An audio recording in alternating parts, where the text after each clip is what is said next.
Okay guys, I've had quite a few requests to do a tutorial on reverb, so I'm going to have a go at doing one now. This is not going to be a short one, this is going to be a long lecture and tutorial combined. Okay, and we're going to cover all sorts of things to do with reverb. But if you're a beginner to all this and you're trying to learn sound recording and music technology, this is for you. Okay, so as I say, it's going to be a long one. But I'll put an index in the description below the video on YouTube so you can jump to different bits. Okay, so reverb for beginners. Here we go. Okay, so when you're producing your music, you can go for different production values. You can go for a very dry production style like this, where you don't hear any reverb at all, really.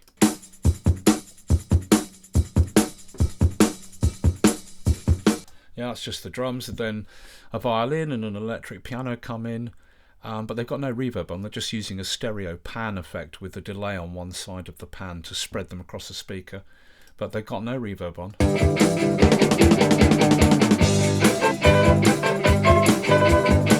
And then the vocal comes in, and it's got a smidge, just a smidge of reverb and the same stereo delay effect, but it's not quite as wide. I've been losing my head, I've been losing my... Right, so that's an example of a very dry production. It's got a really close, intimate sound, like you're in a really small space right next to the musicians, right? No reverb used at all, really, on this track. Brilliant album, by the way, you should check it out. It's a classic. Or, and we're talking about guitar-based music here, you can go for a massive reverby and echoey production like this cover of God on Our Side. It's a Bob Dylan song. It was sung by one of the Neville brothers, I'm not sure which one, I think it was Aaron Neville. And this was produced by Daniel Lanois just after the Joshua Tree, I believe, and it's got a massive reverb and delay production. Oh, the country was young then, with God on its side. World War. Yeah, massive reverb production. You should check this track out. It's a real masterpiece. This singing is sublime, and it really shows the song off well. Yeah, so you can go for massive reverby production as well, with lots of delays, and be aware that if you go for this production style, where every note played, you hear it decaying off into the distance in reverb and delay, all the notes in the composition have to harmonise, because if not, you'll get new notes being played which clash with previously played notes that you can still hear reverbing and echoing into the distance. So, in let's call it for want of a better word, guitar type music, not dance music, you can go for very, very dry, intimate production style. You can go for a massive reverb and spatial style. And of course in dance music it's the same. There's a lot of dance music that's incredibly dry, no reverb at all, real squat warehouse type stuff, really dry.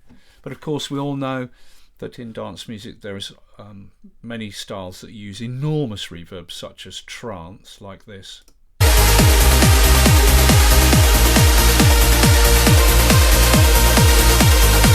You know, that massive reverb sound, right? I'm going to take the headphones off for a sec.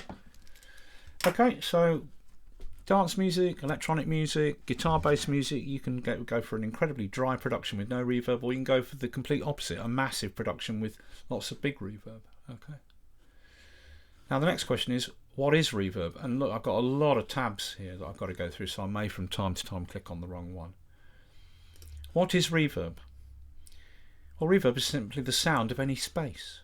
It's just reflections of different audio frequencies bouncing around off walls, ceilings, floors, any other reflective surfaces within a given space.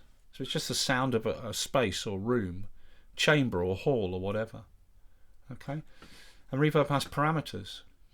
And if we do a search for reverb parameters on Google Images, we come up with lots and lots of graph type images that look like this. I've chosen this one to show you.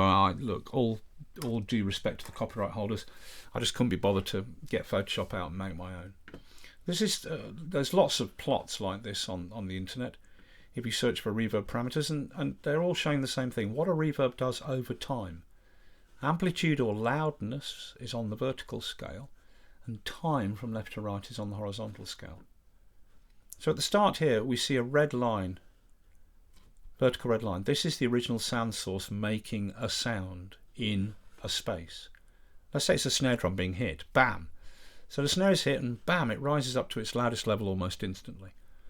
Then there's this little gap in time before the first reflections, which are known as early reflections, bounce back off ceilings, walls, floors and arrive at the listener.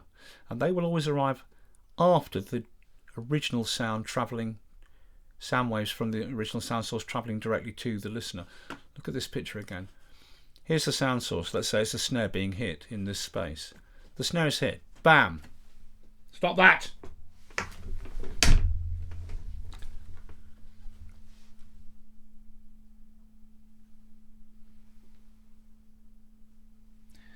The snare is hit here, and sound waves of all the frequencies contained in that snare travel out in all different directions from the snare being hit.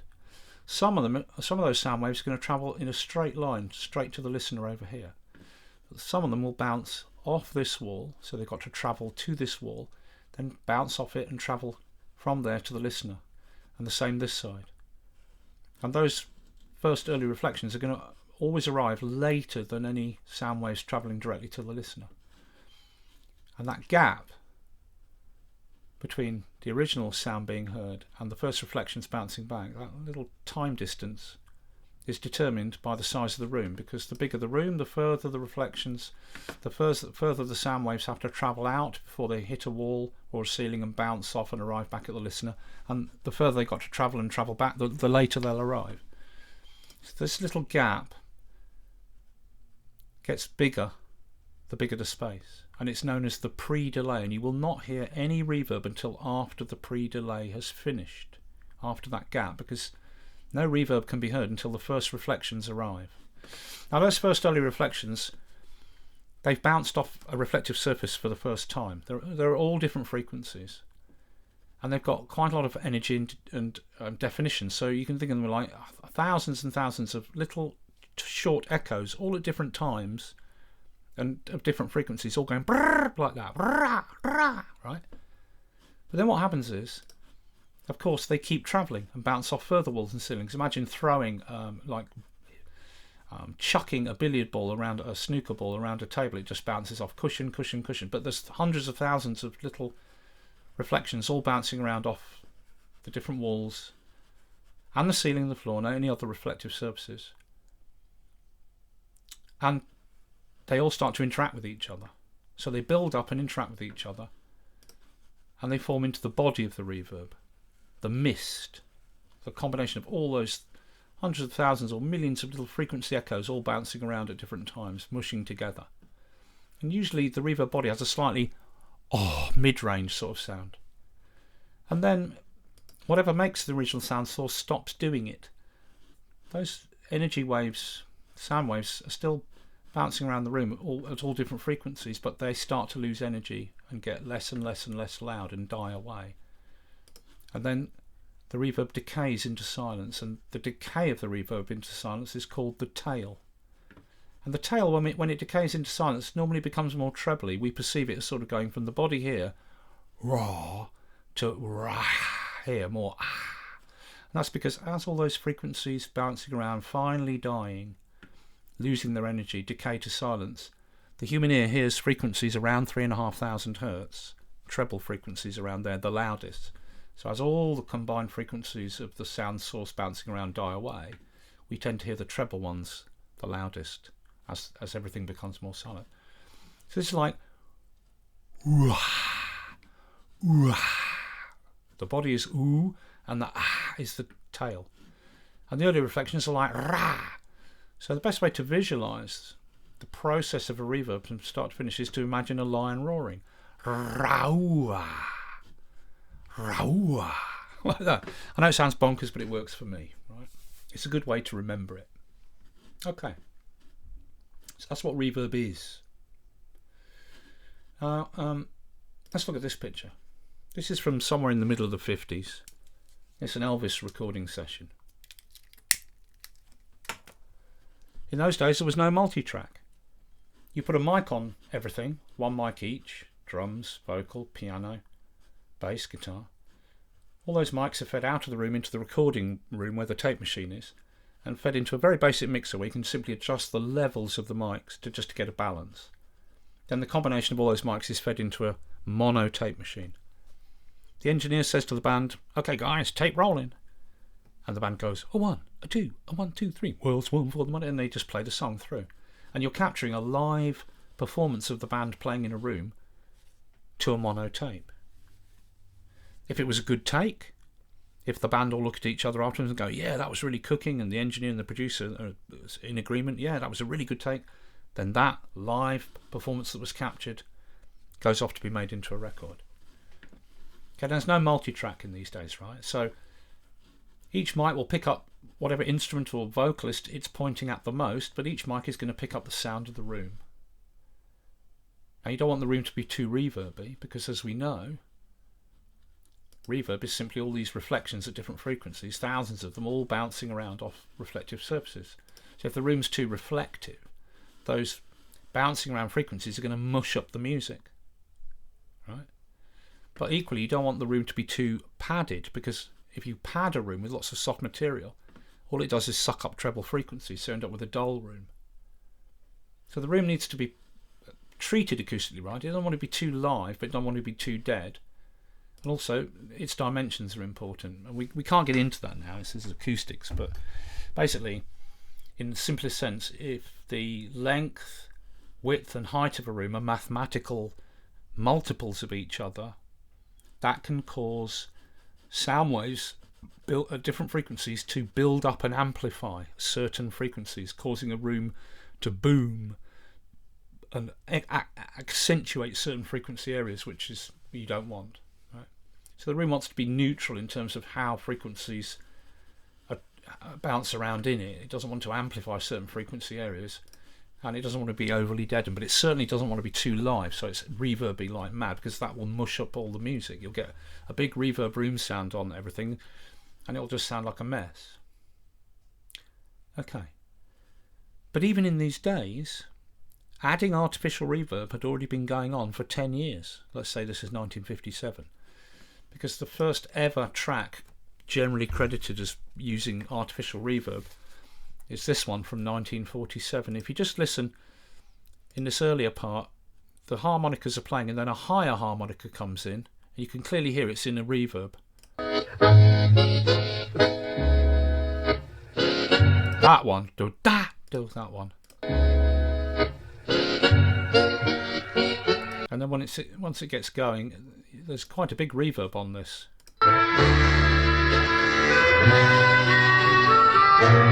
Right, and they did that. That's artificial reverb being added, because no recording room is going to have reverb like that. So how did they do it? How do you add artificial reverb in a setting like this, where it's just a few mics combined together and recorded to a tape machine, capturing a live performance? Well, what you do is, let's say you want to put reverb on just the vocal. All the mics, the cables from all the mics go out of the room into the recording room where the basic mixing desk is and the tape machine. All the mixing desk can do is just adjust the levels to get a good balance. There's no EQ or anything. What you do is you split off a copy of the signal from the vocal mic, you feed it into a cable, and this is the send cable. And that cable runs down the corridor from the control room, down the corridor of the recording building into an empty storeroom or an empty bathroom or something. A reflective room, something like this room here. Have a listen. Now, it's a bit of a step down.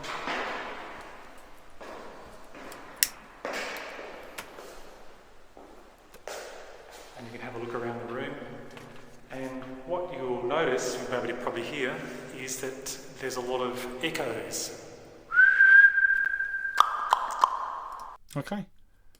We all know that sound. All of us have been in a tunnel, in the metro, the underground, or in a big sports stadium or something, and you go, or whatever, or walking under a big bridge or something, and you go, woo, and clap, and you revel in the sound of that reverb. We all know, right? So, you take a copy of the vocal mic, feed it down the corridor into a reflective empty room like that and pump it out of a speaker. The sound of that vocal pumping out of the speaker then bounces around in the room, getting the sound of reverb on it, and then you pick that sound up with the mic and you feed that into a cable, which is the return cable. And that return cable, carrying the reverb sound of the vocal played out of a speaker into that reverb room, travels back down the corridor into the control room, and it's blended in with the original dry vocal if you wanted to add reverb to a vocal. Or you could take the combination of all the mics of the band and send a copy of that out and add reverb to the whole band. But that's how they did it, the first artificial reverb, done using reverb chambers, or as they're sometimes known, echo chambers. And this technique is still used today. There are lots of studios around the world that have their own physical echo reverb chamber, and people go there specifically for that sound. Right? Okay. So first artificial reverb was added using chambers, but then came mechanical reverbs, starting with the spring reverb. And anyone who's ever been in a classic old guitar amp knows what this is. It's the spring reverb unit from a guitar amp or combo. The little rubber bushes are where you screw this reverb unit to the inside of the head or cabinet of the combo. The rubber bush is supposed to try to prevent some vibrations getting into this unit. And a spring reverb is literally springs tensioned. They're not stretched, but tensioned between 2 points. They're just tensioned enough so they're not floppy, but the coils of the springs still touch each other. And then you turn up the reverb control on the amp, and that feeds some of the guitar signal from the preamp of the guitar into the springs. And the springs start to vibrate and resonate with the frequencies of the guitar, and the little coils of the springs all go brrrr and bounce off each other, which has the effect of imitating frequencies bouncing around in the room. Because remember, reverb is just hundreds of thousands or even millions of tiny little short echoes all at different times of different frequencies bouncing around and forming a body of reverb, right? And then so the springs start vibrating with the frequencies of the guitar, and then you pick the sound up at the other end from the springs and feed it back in, and that's your reverb, spring reverb. Right? And everyone knows, who's ever owned an amp knows what that sounds like. You know the old one. You turn up the amp loud, you turn up the reverb, and then you slap the amp on the top with the palm of your hand really, really hard, and it causes the springs to wobble, and you hear this coming out of the speaker from the springs being wobbled in the reverb. And luckily we've got somebody here demonstrating it. Not very well. He doesn't leave many gaps where you can hear the springs decaying, but here, have a listen. Everyone knows this sound. You hear that when he lets it go? It sounds like reverb in a room. Okay. So the coils of the springs vibrating against each other go brrrr like that, and they imitate the reflections, the hundreds of thousands of reflections bouncing around in a space. Fake reverb, right? So in the first days, what people would do to add spring reverb, let's say to a vocal, is they'd feed a vocal in from an auxiliary send into a combo. Right, turn the combo up so the vocal was coming out of the combo, then turn up the spring reverb control, maybe roll off the bass a bit, and a reverbed copy of the vocal would be coming out of the speaker cabinet. Then you mic that up and feed that back into the mix and blend it in to add spring reverb to the vocal, or to whatever else you feed into the amp. Then eventually people started taking the spring reverbs out of amps and putting them into their own cases and adding an input and output socket and what have you. And companies started making spring reverbs, and back in the old days, one very popular spring reverb, at least in Britain, I don't know if it was sold elsewhere, was this, the Great British Spring. And you'd see these all over the place in cheaper budget studios. And basically it was like a roughly 6-inch diameter piece of plastic drain pipe, exactly the same as you get from any builder's merchants. And it had a plastic drain pipe end cap screwed on each end. The springs are tensioned along the length of the tube, and then there's a steel plate on one end with the input and output connectors and maybe a volume control and what have you. There were different models. Okay, and it has a power supply to boost the signal being fed in to make sure the springs get plenty of kick. You know, they get driven hard enough. Yeah, so lots of spring. This was a really popular one. Other ones were Access It made a spring reverb. Again, I don't know if this sold outside the UK. The springs were in the separate box, which you could put somewhere safe so it wouldn't get bashed around and vibrated. And then the spring box was connected to the control box with a long cable. This could sit on your mix and you could adjust the reverb from here. All it had was an EQ and an in and out and a mix control if you were using it as an insert.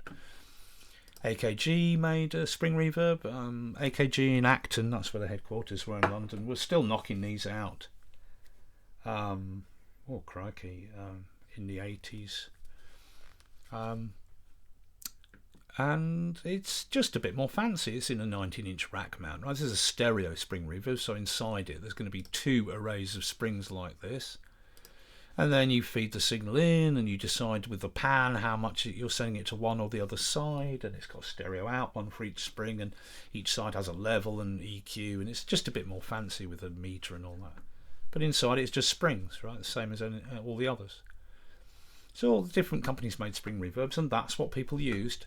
It was the only way to add artificial reverb if you didn't have an actual echo reverb chamber. Okay. The next thing that came along was the plate. The EMT 140 plate. That came out in 1957, believe it or not. And it was 20 more years before we got digital reverb. Right? And even then, when we got the digital reverb 20 years later, it was so expensive it was only for the most high-end studios. Okay, so the plate came next. Now these things were frantically expensive, absolutely enormous, weigh a ton, size, the weight of a piano and the size of a piano.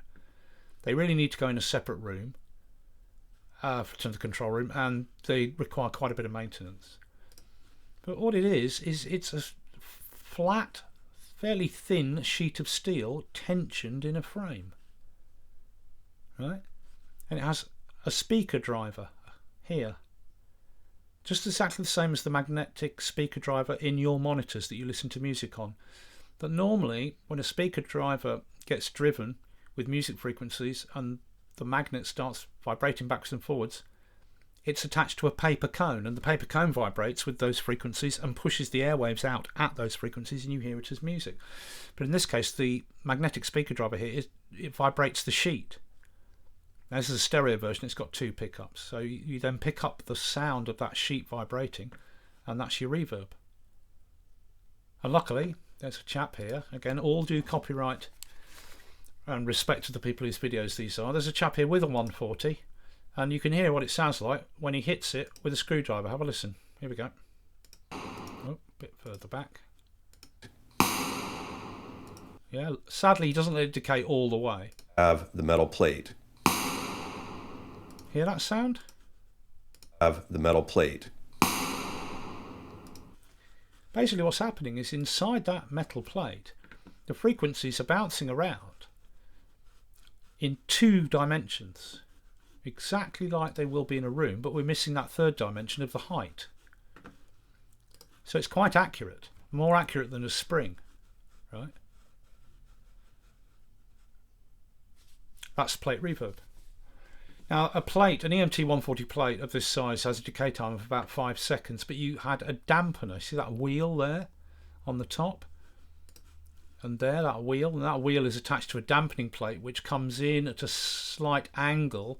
The more you turn the wheel, it comes in, the bottom edge starts touching the steel plate, dampening it a bit, and the more you bring the dampening sheet in, the more it straightens up vertical, and it touches more and more of the sheet and reduces gradually, bit by bit, how much that steel sheet can vibrate.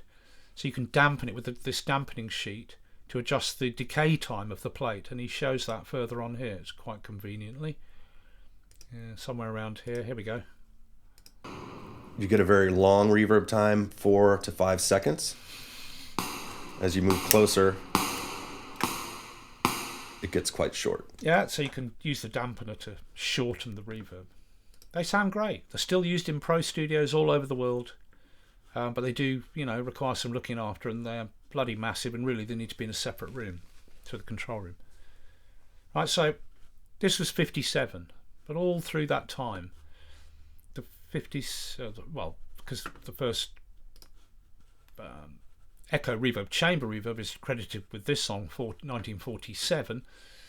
So all through there, all through the 50s, all through the 60s and into the 70s, you either used a reverb chamber, a spring, or a plate. And really the reverb chambers and plates were only for the high-end studios. Everyone else had to use a spring, right?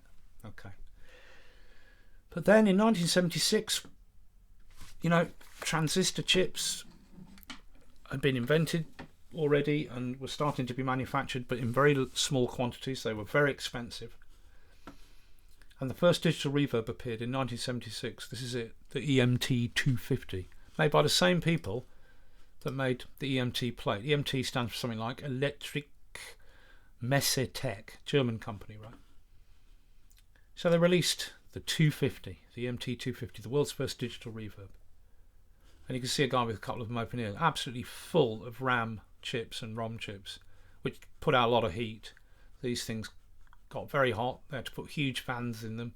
Eventually they arrived at a design with the heat sinks on the outside to try and further dissipate heat. These things were frantically expensive, about the price of 2 houses, and I'm not exaggerating. You could buy a couple of houses for the price of one of these back in those days, in 76. And again, only for the most high-end studios, right? But some say, if you put on your Jeremy Clarkson voice, some say that this is still one of the finest digital reverbs ever made, and people still use them. They can be a bugger if they go wrong, because of course the chips aren't made anymore, but you can get them repaired apparently, and second hand they go for like 6, 7, 8 grand or whatever, depending on condition, right? Okay. So 76, the first digital reverb, frantically expensive. And 2 years later that was followed by this, the Lexicon 224. And one of the guys that helped design the 250 went on to form the Lexicon company, or he'd already formed it, I don't know, and was working on this. Lexicon, the 224. This became the daddy of all studio digital reverbs. The massive rack mount case had all the chips in it and the fans and everything, and you got a 50-foot cable that connected it to the remote control called the Lexicon LARC, L-A-R-C, which stood for something like Lexicon Arithmetical Control Reverb Control, sorry. Yeah, L-A-R-C. Lexicon Arithmetical Reverb Control, Remote Control, sorry. So the idea was, you know, this thing, you didn't want it anywhere near you where you were mixing. You wanted it way behind you in a larger controller or out of the room completely. So that could be got out of the way, and then it was connected with this long cable to this, which sat on the mixing desk and allowed you to adjust the reverb easily from this remote. Again, this was massively expensive. These things were really a lot of money. This was 1978, 2 years after the EMT 250, right? Okay, now let's just quickly ask ourselves, how does a digital reverb work? We know how digital echo works, right? It's got RAM chip in it to record the signal in of you going yeah or yeah. You sing yeah into the digital echo, digital delay.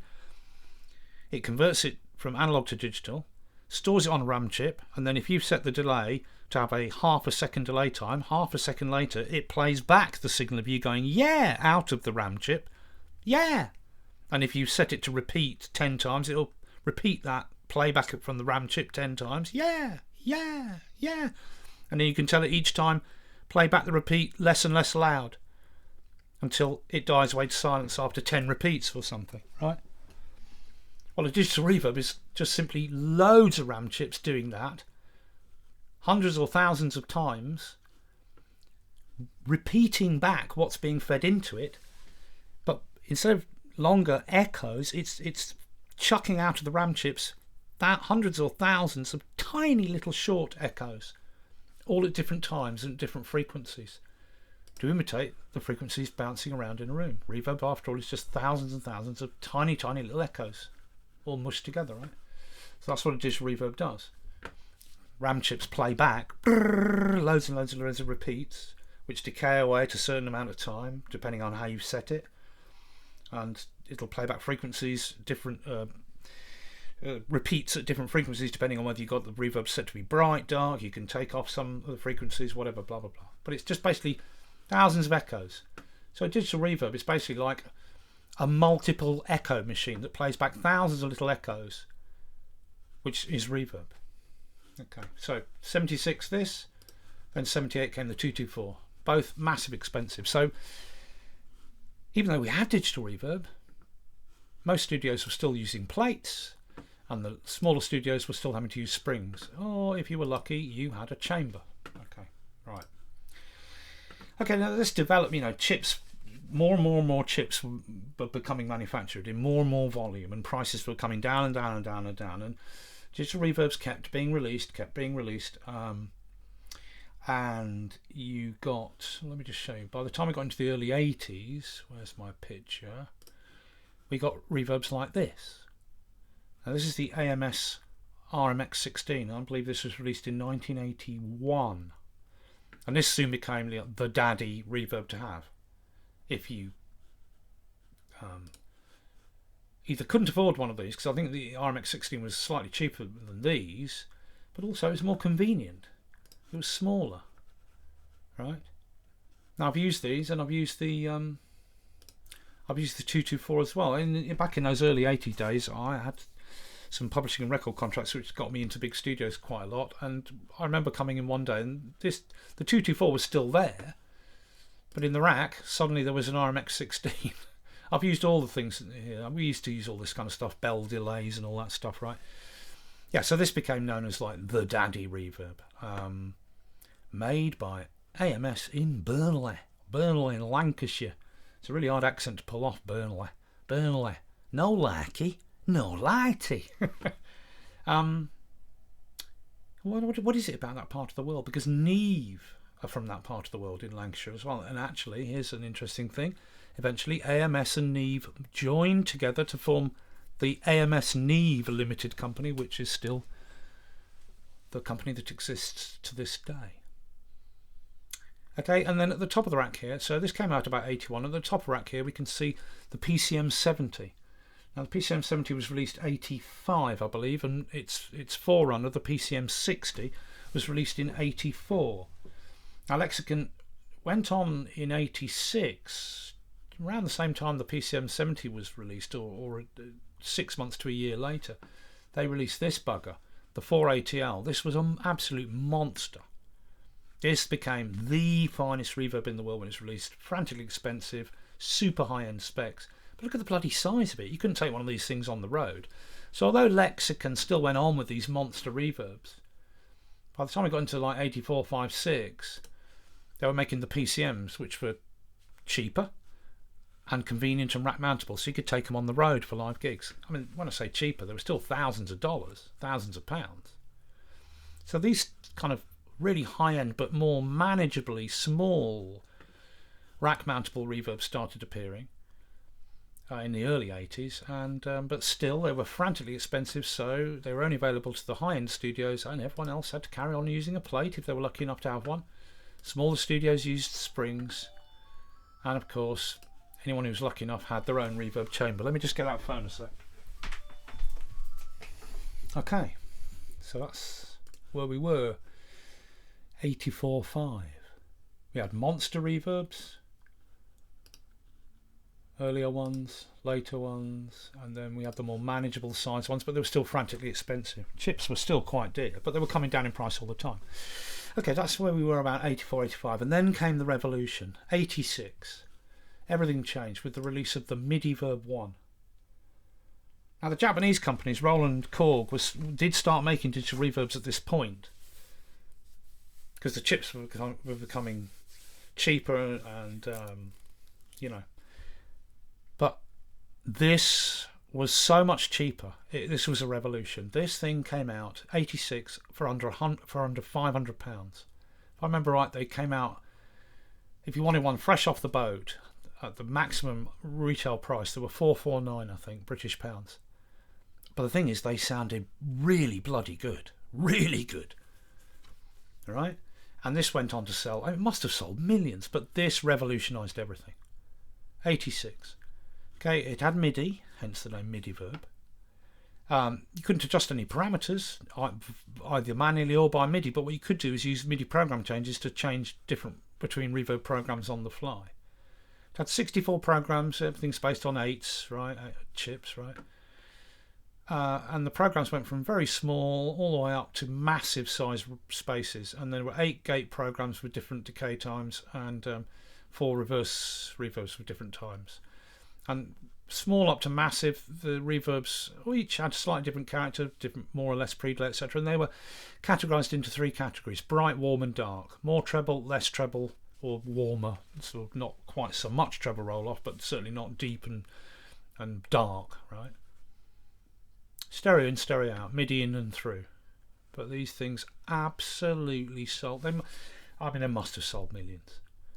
And over the next 2 years or so, it must have been the next 2 years, Alesis went on to release the microverbs, the 1 and 2 microverbs, and these were even simpler and even cheaper. I think these were $349 when they hit off the boat, but quickly dropped to $299. They were super cheap. No MIDI, nothing. Just a basic rotary selector switch to select any of the 16 reverb programs, stereo in, stereo out, an in and out level, an LED meter to show the input level, and a mix control to blend between wet and dry if you happen to be using it as an insert effect.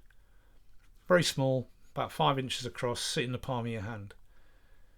16 programs from small up to large, and they had a couple of gate programs in each. The earlier one had a reverse program as well, but they were very well programmed reverbs. A lot of variety across those 16, not just getting bigger, but different, darker, brighter, less or more pre-delay, etc. Right?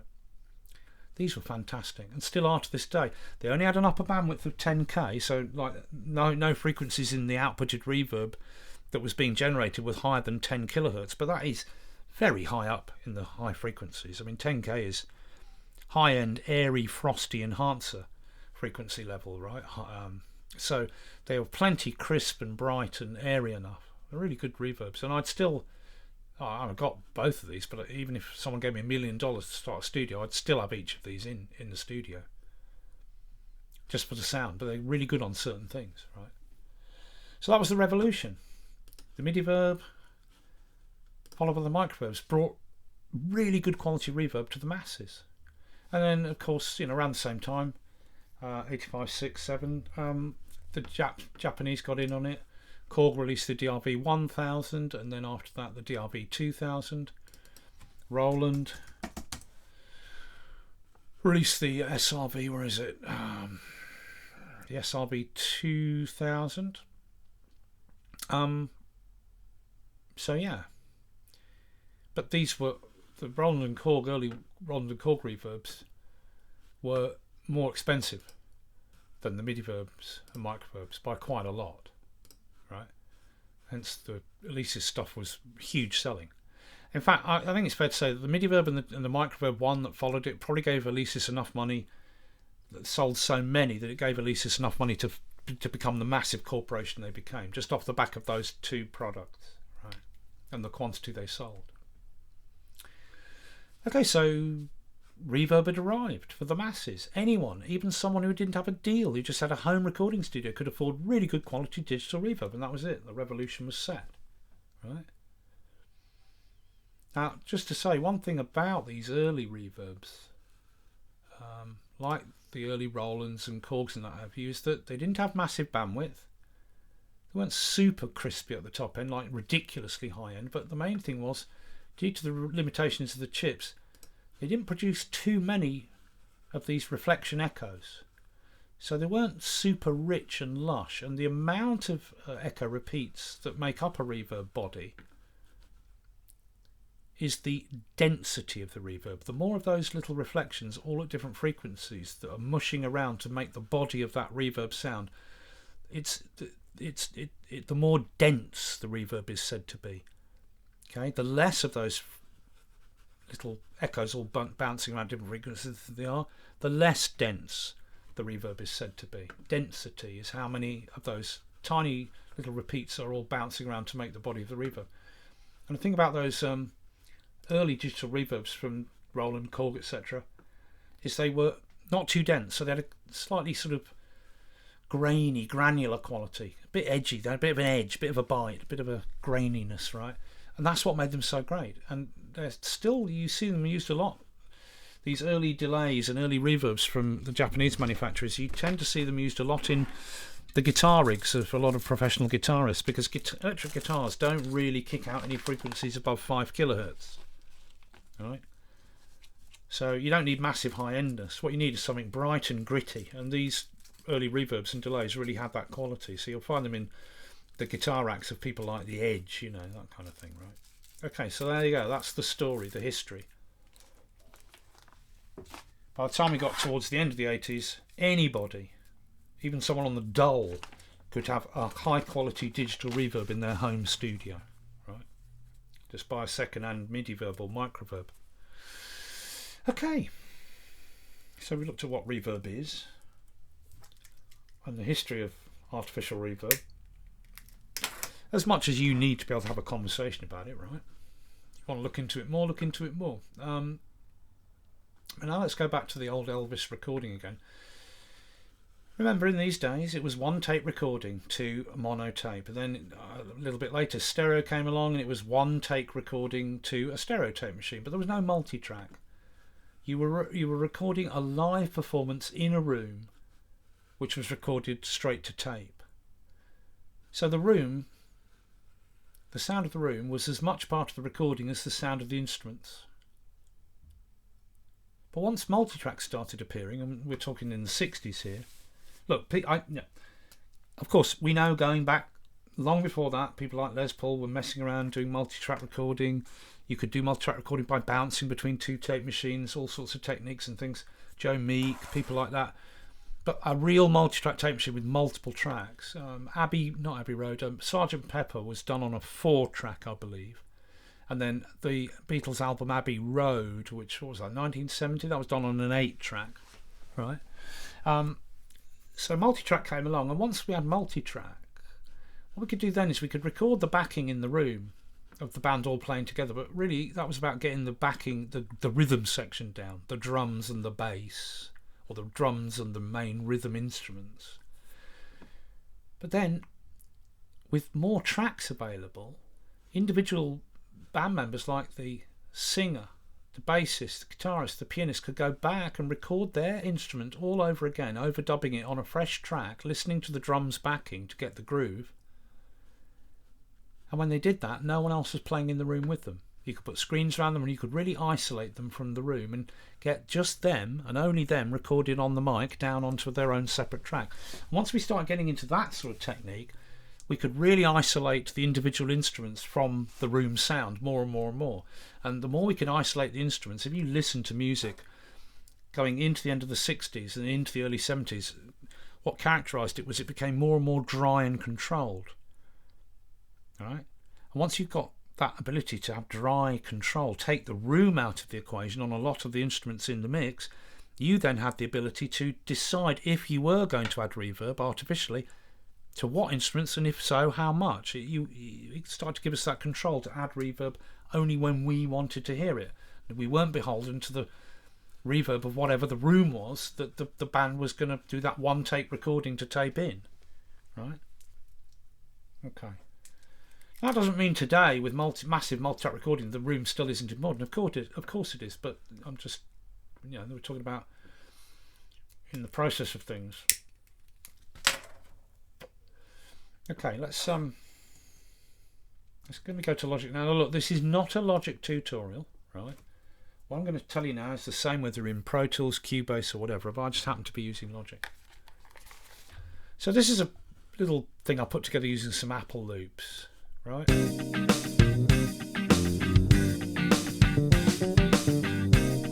Just quickly, and really you want to be on headphones as I get into these next bits, right, so you can hear what's going on. Now this is a whole band, and we're using samples, most of us nowadays, so everything's really, really dry. We can have completely bone dry mixes, or add reverb anywhere we want, exactly how much we want. So the whole band fake band is playing it, and they're all going through the master output. So if I put a reverb over the master output, we can hear what the band would be like playing in different types of spaces. So I could put the whole band into a medium 2-second that's 2 second decay time, studio space, and this is what it would sound like.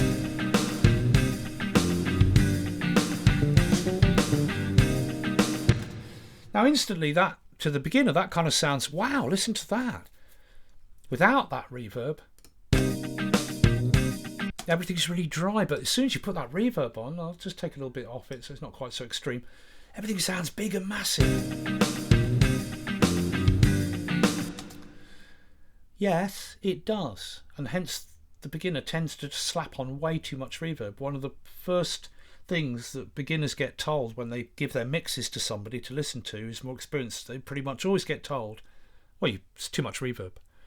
There is this temptation as a beginner to slap reverb on stuff because when you do, it sounds massive. But here's the thing. First of all, it pushes everything into the background, into the distance, because it makes all the instruments sound like they're in a larger space, which means they're further away. And the other thing that happens is, as we already know, reverb is all these reflections bouncing around the room at different frequencies, and all of those reflections bouncing around are coming after the notes that are being played. So with all that reverb of notes that have already been played floating around, that clashes with notes that are going to be played, or currently being played rather, and it just muddies things up.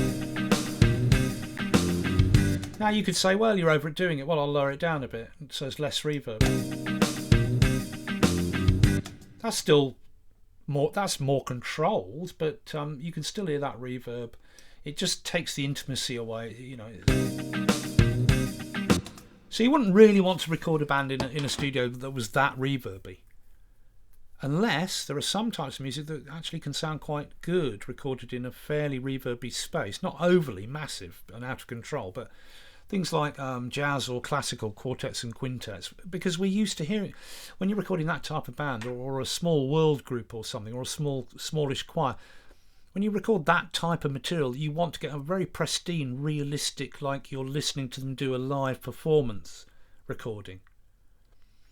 And we're used to hearing those kind of musics performed in small church halls, small community type halls and things that haven't been specially treated.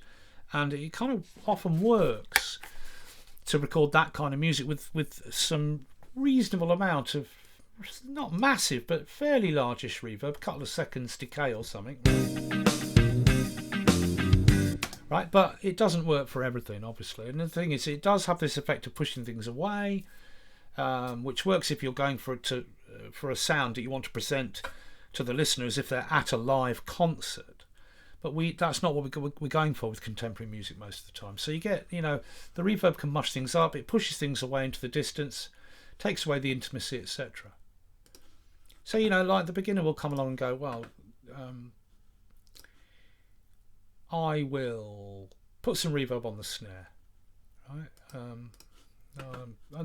This is the SAR 1R reverb, just to tell you. It's a plugin I particularly like because it's so incredibly simple. There's no endless fancy parameters to wade through, so you can get a sound instantly, but it's just really well programmed. It's got some good reverbs in it. So the beginner says, well, I'll put some reverb on the snare, and they slap on some nice big reverb on the snare like this. And then they go, wow, listen to that, it sounds wicked. Yeah, wicked, man, wicked. So I think I'll put some of that on the guitar, man. So they ram a load of it onto the guitar. Same thing, you know, around 2 to 3 seconds of reverb on the guitar. And they're like, oh yeah, listen to that, it's massive, man, massive, wicked. Well, it's not. It's doing the same thing. It's pushing everything. The guitar and the snare drum are being pushed back in further into the distance. It's lost any intimacy. It's a bit of a mush. But there is this tendency for the beginner to add too much reverb. Okay, so just slapping reverb on things, and I know I'm going for the similar sized reverb here, but you go for a smaller reverb like 1 point something seconds. Or even smaller, like 1 second or thereabouts, you know. And it still just takes away the whole, like, there's no control. It's just all, oh look, it's all in the distance, etc. Right? Okay. So we don't want to just be slapping reverb on things. But then there is that whole thing about what kind of production do you go for? Do you go for a very dry, intimate production, or do you go for a very big reverby and echo production? And not too far on, as we go into this a little bit more, I'm going to get some big trance leads and chords, and we'll look at putting huge reverb on things, right? But just going to show you this engineer, what I call an engineer's trick now. Like, I don't know that you'll have seen this in other tutorials, but this, I would say, is a very important thing for beginners to learn. And it's something that people who are more experienced do. Now, let's go back to our picture. Remember, reverb is just thousands and thousands of incredibly short echoes at with different timings, of different frequencies, all bouncing around, making up a big sea, a big soup, a big mist of reverb. Right? And when we hit a sound, when a sound makes a sound in a room, with something, a snare or whatever, makes a sound in a room, sound waves travel out from it in all directions. Some of those sound waves travel directly to the listener, but anything that reflects off walls, ceilings and floors, whether it's the back walls, side walls, whatever, they'll all bounce off and arrive slightly later. Right? So we have that pre-delay gap.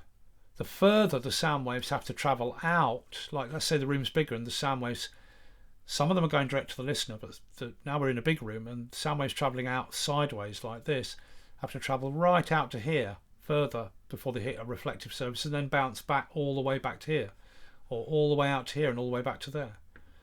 So the bigger the room, the longer it'll take those first reflections to go out, bounce off of a surface and come back to the listener. So the bigger the space, the bigger that pre-delay gap. So let's go back to our thing. So with this reverb, I'm using it because it's got two basic controls. The reverb selector to choose small up to massive size space, and a pre-delay control to add as much pre-delay as you want. Now, in real life, the way it works is, with a big space like this, let's solo that. With a big space like this, if the space was that big, then you'd have pre-delay of about this much, or maybe that much. If the space was bigger still, you'd have more pre-delay. If the space is smaller, you'll have less pre-delay. Smaller still, less pre-delay still. Smaller still, even less pre-delay. You can't even hardly hear it. And eventually get down to the smallest possible size, there is no pre-delay because the space is so small. Whoopsie daisy, the space is so small that the direct sound waves travel to the listener. Reflections only have to travel a few feet, bounce off and come back, so they all arrive pretty much at the same time. The reflections arrive pretty much at the same time as the direct sound waves. They are fractionally behind, but only by a smidge. Now when a room is, or a space is really small like that, you don't really hear a reverb, you just hear some sort of sound from the room. That is known not as reverb. Small, very small spaces, the sound of a very small space is referred to not as reverb but as ambience, right? Like inside a car, there's still a reverb, but it's not called reverb, it's called ambience. If you're in a transit van talking and it's got metal panels and you're sitting in the front seats talking, that van, when you talk, has a sound, and it's the ambience of that van. It's small, so small that you don't hear reverb, but you hear ambience, right? Okay. So in real life, big sounds, big spaces rather, will have longer pre-delay. Medium, smaller pre-delay. Smaller pre-delay. All the way down until we get to the tiniest space, which you won't really hear any pre-delay. Right? And I'll turn that right up. Hear that? That's a 0.2 of a second reverb. And on digital reverbs, that's pretty much the smallest space you ever get. 0.2 of a second decay time, because anything shorter than that, well, there is no ambience really, hardly. Okay? But with digital, we can cheat. We can have a massive space with no pre-delay at all. It's a huge reverb coming back, but there's no delay before it happens. There's no delay while those signals, those frequency waves travel way out, bounce off and come back. We hear the reverb straight away, even though it's massive. So we can cheat. We can have massive space with no pre-delay, or we can have a very small space with a very big pre-delay.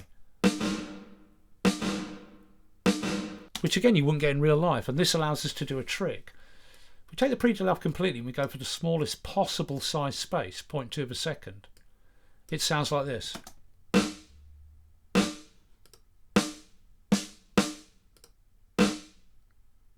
Right, it's this ambience with a slight kind of edge to it.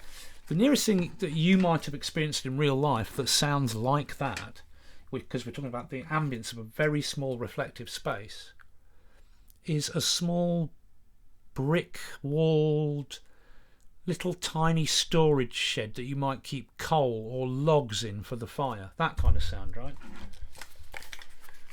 So when that very short ambience, 0.2 of a second decay, fires off, we're hearing that ambience coming up on the left, right of the speakers. Like that. Right? But then what we do is we cheat, and we add about 100 milliseconds of pre-delay. So after that 100 milliseconds of pre-delay, roughly, which is a tenth of a second, there's a tenth of a second gap, after which this incredibly small ambience bounces up on the left, right of the speakers. So actually, we're using the reverb like a delay, a tenth of a second delay, but what bounces back is not a delay repeat, but a little ambience of the frequencies of the snare. Like that, and then we lower the amount of the reverb right down.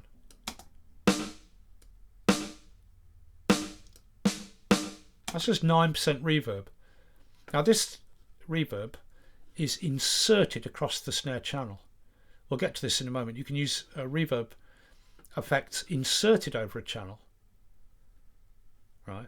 So that the sound of the snare in this case travels down the channel through the reverb. It passes completely through the reverb and out the other side, and the wet control allows us to add as much reverb as we want to that dry snare signal passing through and out the other side, then into the fader and off to the mix, right?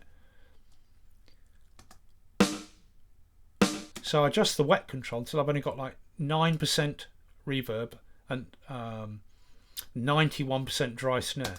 But we still hear that bounce back, that little sort of almost like an echo bouncing up on the left right after that tenth of a second pre-delay. But what is bouncing back is not an echo repeat of the snare, it's ambience of the snare. Frequencies going like that. Like a little echo bouncing back on either side, but it's not an echo, it's ambience of the snare frequencies. And when I take it in and out, you'll hear the difference.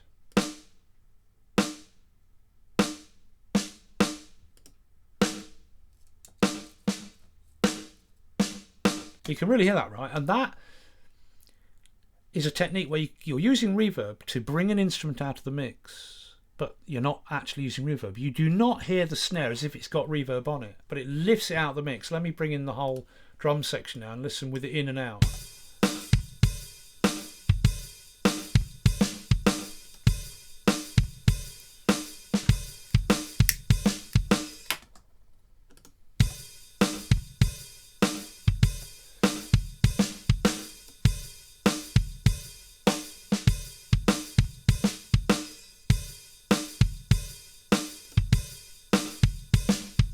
Yeah, what a difference that makes. Subtle, right? Now put the guitar and bass in and have a listen.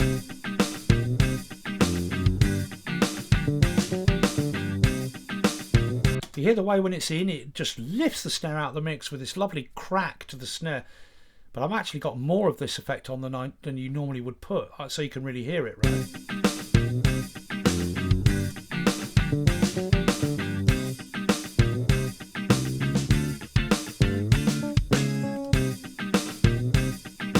So then what you do is you lower the amount right down. We're going to go down to like 4%. Now it's so subtle you almost don't hear it unless I drop it out. Now you're going to need to listen on headphones quite loud to get this, but it does come over on speakers as well, right? It's subtle.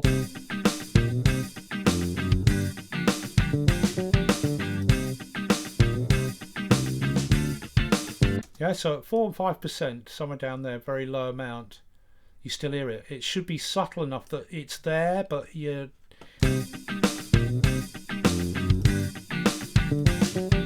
And that's this secret technique that engineers do. It really lifts an instrument out of the mix. Now listen to it on the kick, same technique. You'll hear it even more on the kick. The kick's got more energy. So about 100 milliseconds of pre-delay, smallest possible size space, little 0.2 of a second ambience.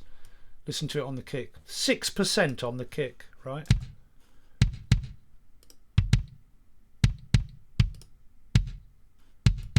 You can clearly hear that. And then you just lower it right down. But with the kick, I only need about 2% of it.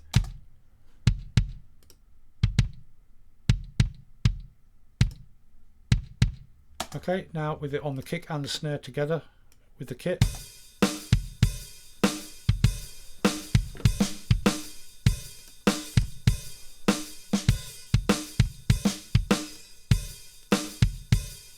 Can you hear the amount of extra power it's giving the drums? The amount of extra presence and edge. It lifts those two drums out of the mix. But I would actually lower it down a little bit more. I'd have 1% on the kick maybe. That's all I need. And maybe 4% or something on the snare. But you know, you'll only hear this on headphones probably, or speakers that are really good and turned up quite a bit. But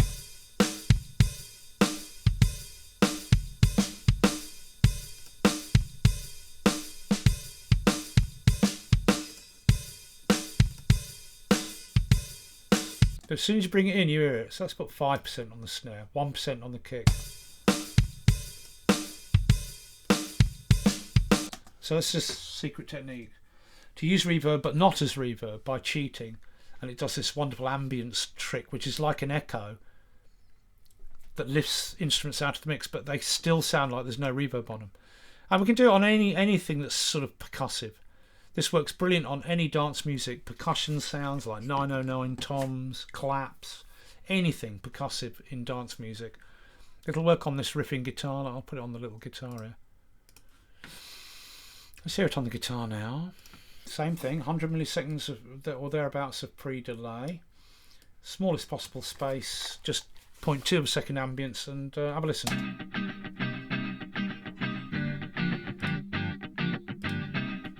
And you just lower it down till it's really subtle. That's 6%, but you take it out and you sure as hell hear it's not there anymore. Here we go.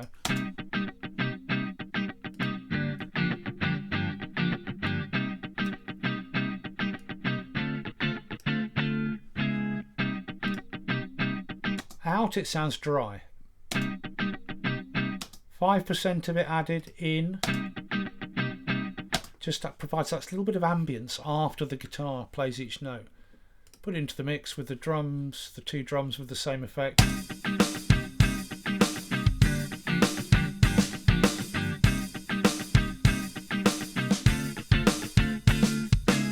And without, it just sounds duller. With. Fantastic. Now bring in the bass. Now look, we've got this electric piano here, but the electric piano is playing pads. Each bar is playing one chord and a little lick at the end.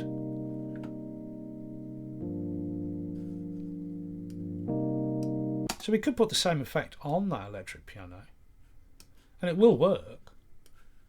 Right, 100 milliseconds thereabouts of pre-delay. Smallest space, let's hear it.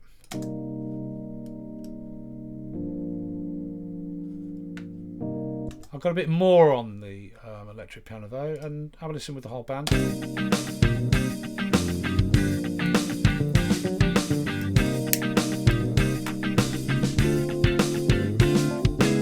Okay, and then you can roll it off so there's not so much of it on the piano. And it'll work, but what we could try now, because we've gone for this very dry up front with this little ambience trick on the kick, snare and guitar, because the electric piano is doing more of a pad sound, we could try actually putting a normal, what you call normal, larger reverb on the electric piano.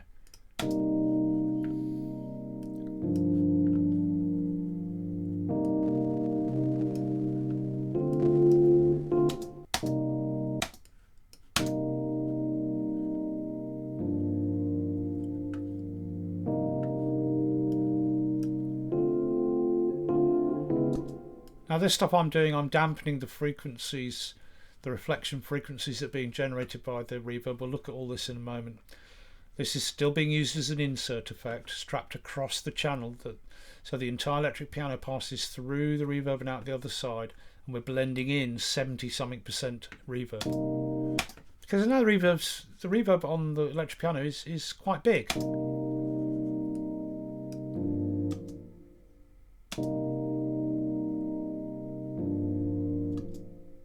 Right?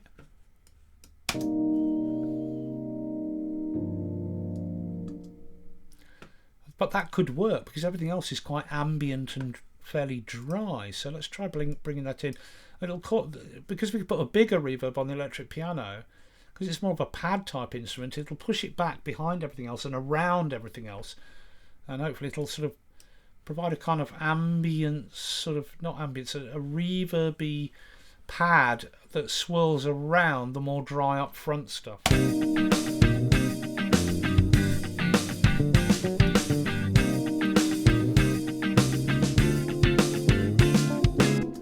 Bit less reverb.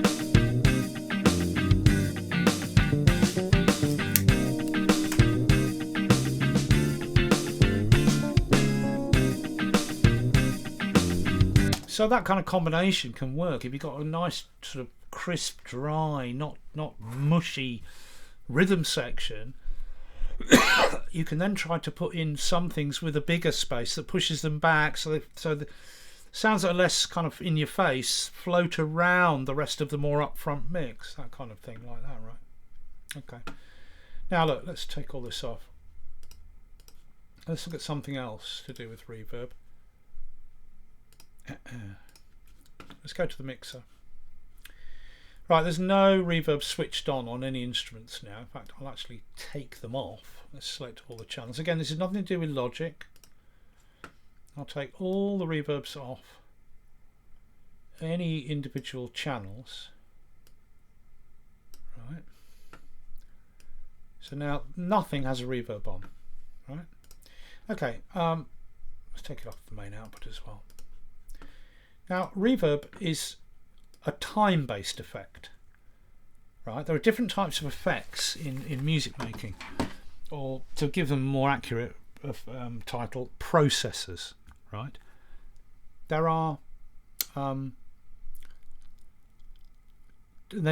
different processors or effects are divided into two types: additive and insert. Now, an insert effect is where you put it across the channel of an instrument and the entire instrument passes through that effect or processor and out the other side. That is usually how an EQ or a compressor will work, because you want this entire signal to pass through the effect so that you add the EQ to the sound, and at the other side of that EQ the sound comes out EQ'd. So you need the signal to pass right through the EQ and out the other side. Same with the compressor. You want to compress it, so you want the signal to pass through the compressor and out of the other side compressed. But effects like reverb and delay, they're time-based effects. Reverbs and delays always come after the original source signal. You can't have, well, unless it's a special effect that you've set up. In the real world, echo, delay, repeats and reverb reflections bouncing around, those things always happen after the initial sound has made its sound. So they time-based effects, reverb and delay, chorus, etc., all those effects come after the signal has made its sound, even if it's just a fraction of a second after. So with time-based effects, we normally add them as send and return effects. That doesn't mean you can't use an EQ or a compressor as a parallel send and return type effect, but generally, right? So now what beginners tend to do is they get their mix like this with all their instruments and they go, right, well, here's the snare, I want to put a reverb on the snare, so they add a reverb plugin to add reverb to the snare. They strap across the channel, this is what the engineers say, the effect is strapped across the channel so that the snare signal passes completely through that reverb plugin, out to the other side, along to the rest of the channel and off to the mix, and the amount of reverb is blended in with the wet-dry control as the dry snare signal passes through and on the way off to the mix. And then they think, well, I'm going to put some reverb on the toms, so they get their 3 toms. And again, what I'm showing you is nothing to do with Logic, it's the same in Cubase. They get their 3 toms and they go, well, I want reverb on all 3 toms, so they put a reverb on all 3 toms. Right? That's 4 reverbs now being used to add reverb to the snare and the 3 toms. And then they say, well, I want some for the guitar. So they put reverb on the guitar. Then they say, I want reverb for the electric piano, so they put reverb on the electric piano. And then they might say, or whatever, there might be another percussion sound like a hand claps here or something, right? And they go, right, I'll put a reverb on that. So they've got reverb now on the snare, the 3 toms, the electric piano, the guitar, and the clap. But they're using 1, 2, 3, 4, 5, 6, 7 plugins, which is a complete waste of CPU resources. And the other point is that if every instrument has its own reverb, that's not what happens in real life. You can't have a whole, if a band is playing in a space, you can't have a whole bunch of different reverbs. One instrument is in a little tiny reverb, smaller reverb, and others are in a bigger reverb, and they're all mushed together because all those reverbs would never exist all together in the same space. You start mixing reverbs together and you get even more muddiness if you're not careful, if you overdo it, right? So what tends to happen is this. The best way to use reverb effects is, let's take them all off. The best way to, oops, no, I did something wrong there. I took the first insert effect off everything in the rack. Let's have to do this one by one.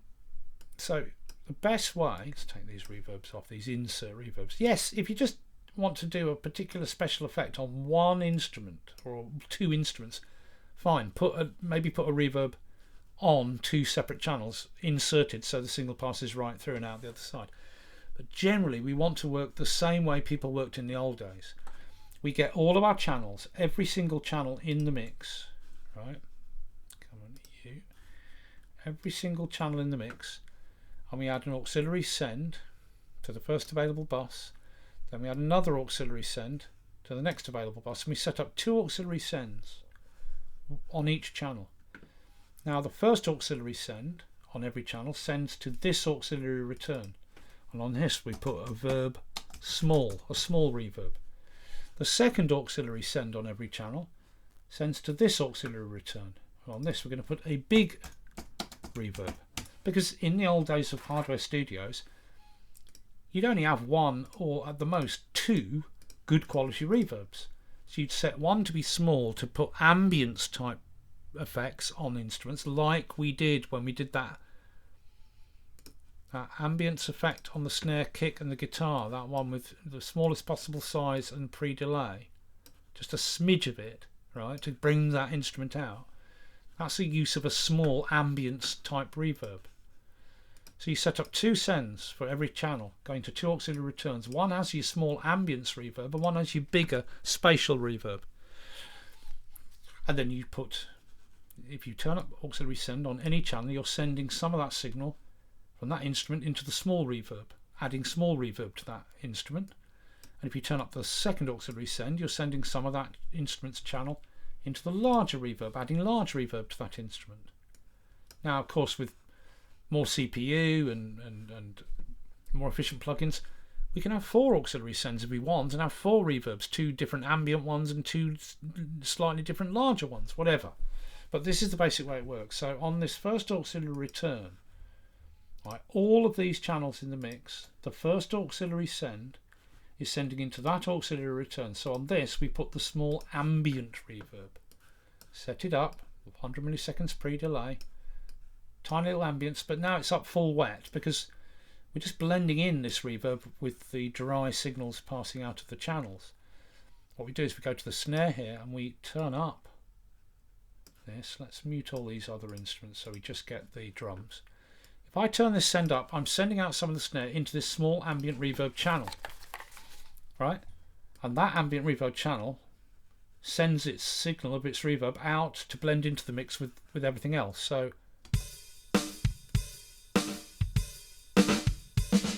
the more I turn this send up on the snare, the more of it I'm sending to the ambience, the louder we hear the ambience. So I turn up the snare a bit until I get a little bit of that ambience on it.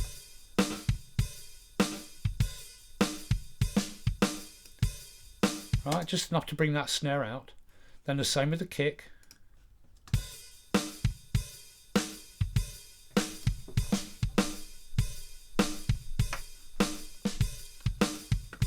Okay, so I've turned up a little bit of the snare, a little bit of the kick, and they're both arriving here. Oh. And we get that little bit of reverb. I can't solo it because of the way that it's routed, unless I put this into the group. But should I do that? No, I won't. So we got that reverb. Now we're sending a little bit out from the snare and a little bit out from the kicks channel. So both the snare and the kick are getting a little bit of that ambient slapback reverb on. Or ambient slapback ambience. Okay, we'll do the same with the guitar. Bring the guitar in, turn up its first auxiliary, send some of the guitar into this ambient reverb.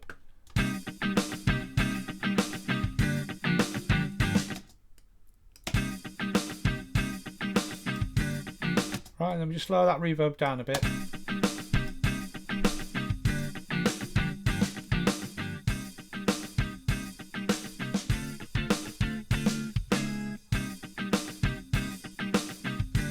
Okay, so now we've got that slapback ambience on the kick, the snare and the guitar using just the one plugin by using send and return routing.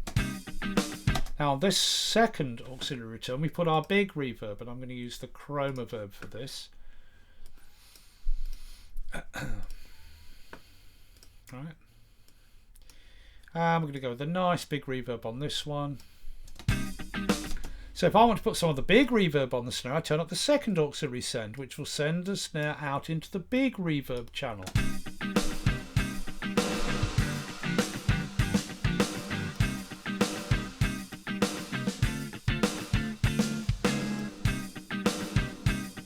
If I want to add big reverb to the kick, I turn up the second auxiliary send on the kick, and it's sending some of the kick out into this big reverb channel, which blends in with the mix, right? Or if I want to add it to the guitar, turn up the second auxiliary on the guitar.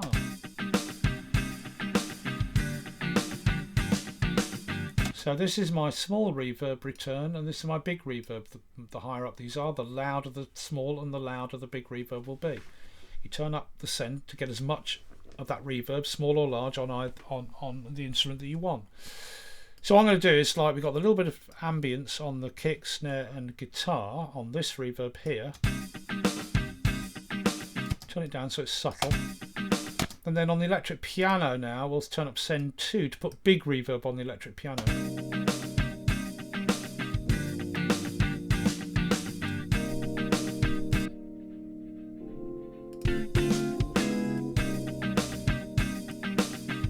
And that's the way that you should really use reverbs. You should always set them up as send and return effects, because that way you can have a small reverb and multiple instruments can send their signal to it to add small reverb to a whole bunch of instruments. And you can have a large reverb and any instrument can be sent to that to add large reverb to any instrument you want as well. Just two reverbs give you small reverb and large reverb on any instruments you want to have either reverb on. And our CPU is only using these two reverbs. Less stress. Right. Okay.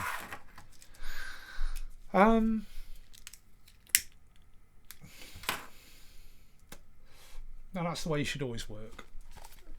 Get into that habit and you'll just find your computer will have more grunt because it doesn't use so many resources. Right, now the other thing is, once you've got your reverbs on an auxiliary return like this, the signal coming out of the reverb can be further processed.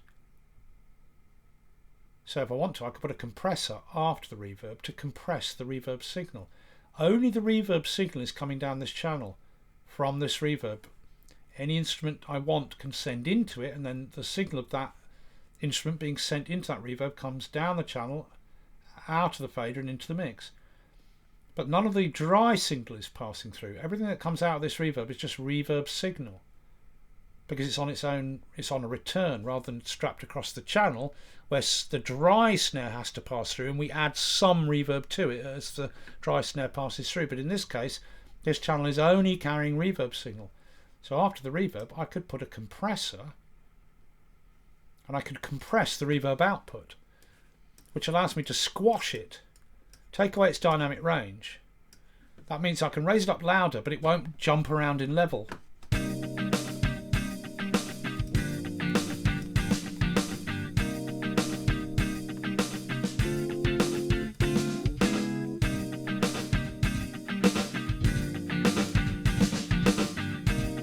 Right, so I'm putting tons of compression on this reverb output now.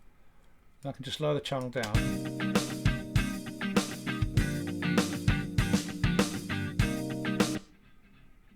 Now I can't solo it because of the way the routing is set up here. Unless I was to put it into the group with the drums. Shall I do that? Yeah, go on, let's do it. Let's put it to go to bus 4 output, and then I should be able to solo it. Should be able to. Let's try it.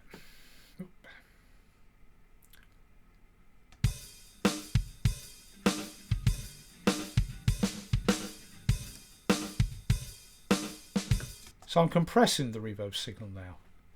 That's coming out of that small reverb, making it tighter. If I take the compressor off,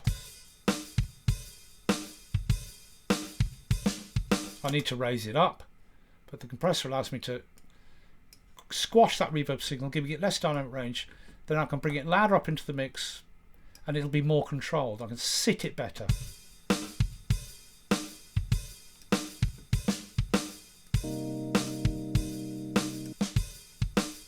No reverb. With reverb. Can you hear it?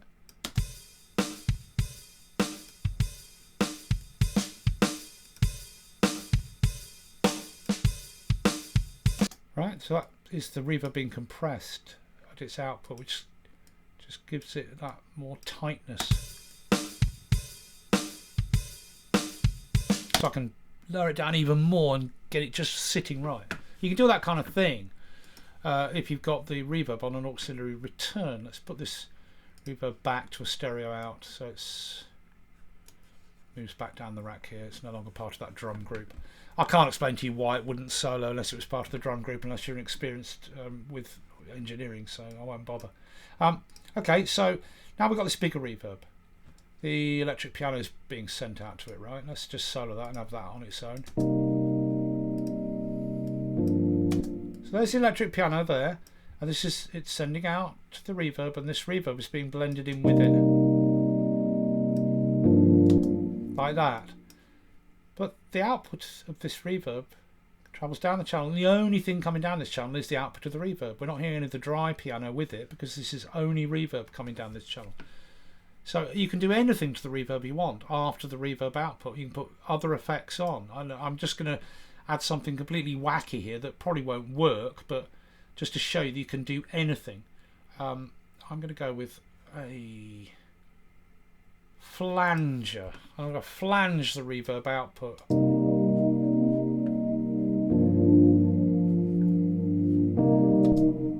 So now I'm actually flanging the reverb. I'm going to go with a warm jet flange.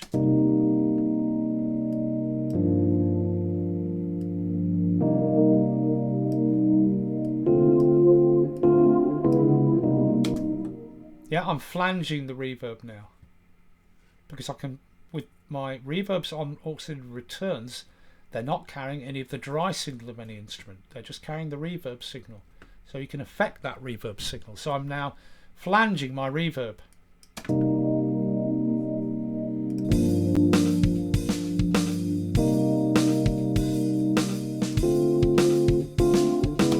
That kind of thing you can do, right? Now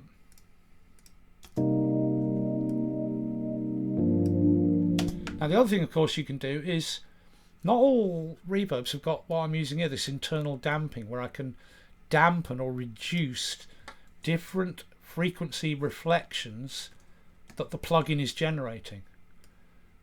What I can do, if I put it all flat-ish, there's my reverb. Right? And, of course, I can EQ the output of the reverb. Put an EQ on there. So now the output of the reverb is passing through this EQ, and I can take all the bottom end out and make it really thin. The only thing is this electric piano hasn't got much upper end in it. So let's switch and use the guitar being sent to it instead. Yeah, we want the guitar soloed. I'm going to send out to the big reverb from the guitar. Here we go.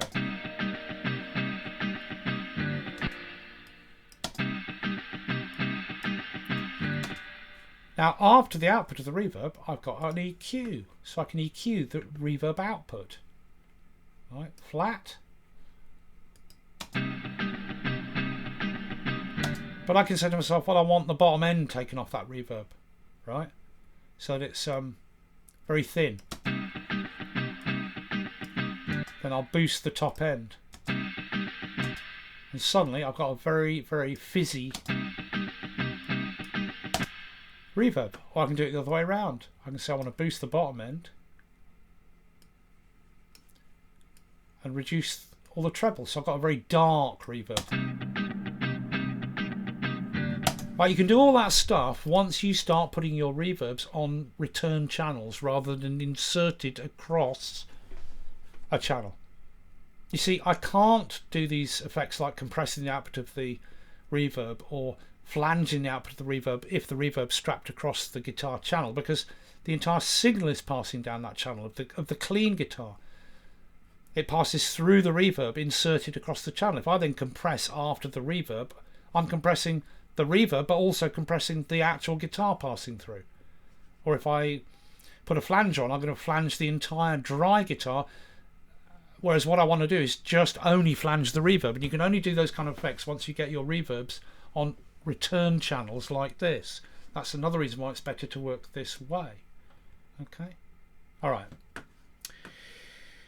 so that's all that, right? The difference between return and inserted effects on things like reverbs, which are time-based effects and should you really always be used as additive effects, where you've got them on, you've got the reverb outputs on auxiliary returns that you add in by blend in parallel with the dry signal of the instruments. Hence it's called an additive effect rather than an insert effect inserted across or strapped across a channel. Right, let's look at some other things now, the parameters of the reverb a bit more. Oops. Now we already know that we've learned two parameters already, well more than that actually. We've learned that there's the gap between the original sound and the first reflections coming back, and that's called the pre-delay. You will not hear any reverb till after the pre-delay. Right? We've learned that the decay of the reverb is called the tail, and we've learned that when all those early reflections start to further bounce around the room and mush all together into the mist, the body, that's called the reverb body. So we've got pre-delay, early reflections, the body, and the decay or tail. Now we also know that the amount of reflections bouncing around the space is the density of the reverb. The more reflections there are, the denser the reverb is, the more rich, the more full it is, the more body it has.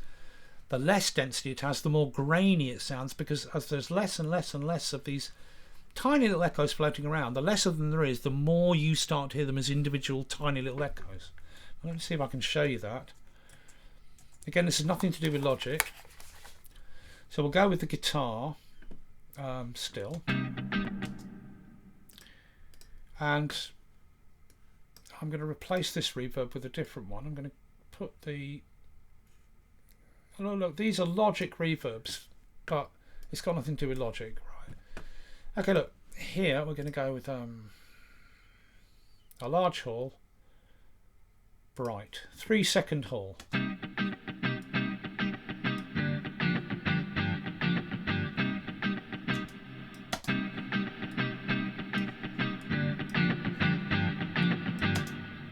Right? Now this particular reverb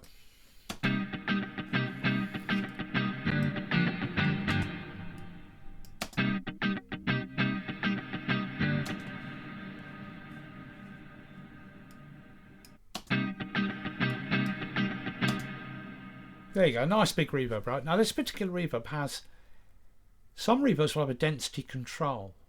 This has got density envelope. Now you can use it as an envelope where you can say I want the density to increase over the ramp time, you know, start low and increase over this amount of time from left to right, 0.92 of a second. But what we can do is we can just use this as if it's a density control. Right, we can just lower this. So we lower the line, we've got less density now, even less density, or full density. So if we go with full density, look at the waveform of the reverb that will be created. It's very thick and full. As I lower the density, it starts to get more bristly because I'm taking out some of the reflections. So it gets, now it's less dense and more sparse. The bristles are more sparse.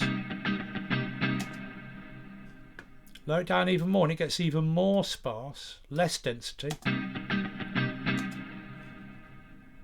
Less. And now you start to hear more like because there's less of those reflections, you start to hear them as more like little fluttery echoes. Because there's less of them. Whoop.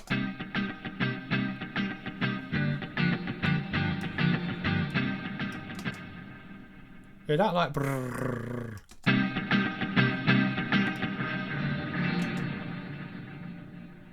Yeah, it's more grainy, isn't it? This to show you this effect, it's probably better I strap the reverb across a channel. So let's go with the snare here and put it on that. Let's do that, space design. Let's do that again. We don't want the guitar anymore. We want the snare. Let's sell it. Right.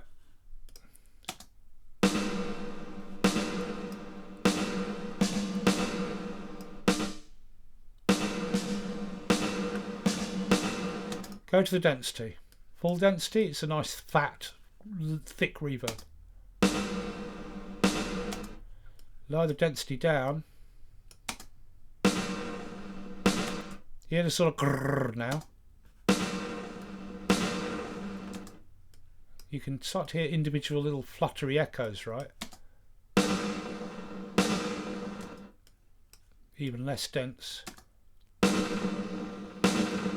So the less dense a reverb becomes, what you're doing is you're knocking out more and more and more of those tiny, tiny little echoes, those reflections floating around, and the less and less of there is, the more you start to hear them as individual, very short little, sort of bouncy little echoes, but incredibly short. That's what the density is. More density, bigger, smoother, richer fullness. Less and less and less density, you start to hear it lose its body, and then it starts to get grainy and broken up, and you eventually, with less reflections and less reflections, the less of them there are, the less the density is, the more you start to hear those, what the little echo flutters that are bouncing around, you start to hear them more individually because there's less of them, right? That's density, right? Okay. Now, often a reverb will have an output EQ. That's just outputting the entire the EQ output, which is the same as I did here when I put an EQ on the channel after the reverb, right? A lot of reverbs have an output EQ, and that works if they're on a return channel where the reverb is only putting out reverb and the dry signal is not passing through, like when it's inserted on a channel. If a reverb is inserted on channel, you can't use the output EQ because you're EQing the output of the reverb and the output of the dry signal passing through. Right? Now, some reverbs will have an internal EQ, right? And one of the ones that I can show you that has that is like, and again, it's nothing to do with Logic, but this is just an example of a reverb that has internal damping. See, this is an internal damping EQ. It's not the same as an output EQ. So I can use this internal damping EQ with the reverb strapped across the snare channel, and it will work. The dry signal passes through and out the other side. No EQ. Well, it's a little high cut there. No EQ on the output. So this is strapped across the channel now. The snare passes into the plugin, through it, out the other side, down the channel and off to the mix. And we're blending in with the wet control how much reverb we want to add to the dry signal passing through the reverb plug in and out the other side. So if I EQ the output, I'm EQing the dry output passing through and the reverb, which will change the sound of the snare completely. But with some EQs, you have an internal dampening which means that you can EQ or dampen or reduce the frequency reflections in the bass end reflections, the treble end reflections, the mid-range reflections. You can dampen them in whatever frequency areas you want. So what you're doing, if you turn the bass end down like that, what you're doing is you're telling the algorithm of the reverb, don't produce any low end reflections, only produce reflections in this area higher than this cut I've made. So produce reflections, 600 hertz up. And you get thinner, fizzier reverb like that, because you're saying, you're saying to the reverb, only produce reflections up in these frequencies, don't produce any down there. Or the other way round, you're telling the reverb, only produce reflections down here in these bottom end area, don't produce any reflections in these frequencies.